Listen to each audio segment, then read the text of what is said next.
আগের পার্টে আমি একটা জিনিস বানাচ্ছিলাম। আসলে আমি একটা রাখি বানানোর জন্য চেষ্টা করছিলাম আমার দিদির জন্য, কারণ রাখি তো চলেই এলো। উল সুতো অনেকটাই ফোলা, এর ফোলা ভাব কমানোর জন্য আমি এটাকে জলে ভিজিয়ে নিয়েছি।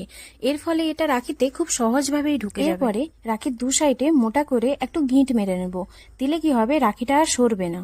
ব্যাস এই পর্যন্তই ছিল আমাদের প্রধান কাজ। এরপরে নিজের পছন্দের বিডস গুলোকে অ্যাড করে দাও। নিজের যা যা পছন্দের বিডস পাবে সব অ্যাড। আমি এই বিডস গুলো পেয়েছি পুরোনো কানের, পুরোনো গলার হার আর পুরোনো অন্য কিছু ছিল যেখান থেকে আমি পেয়েছি। আসলে জুগাড় তো একটু করতেই হবে, জুগাড় না হলে কিছুই হবে। এরপরেই দেখো আমরা একটা সুন্দর দেখে রাখি পেয়ে গেছি।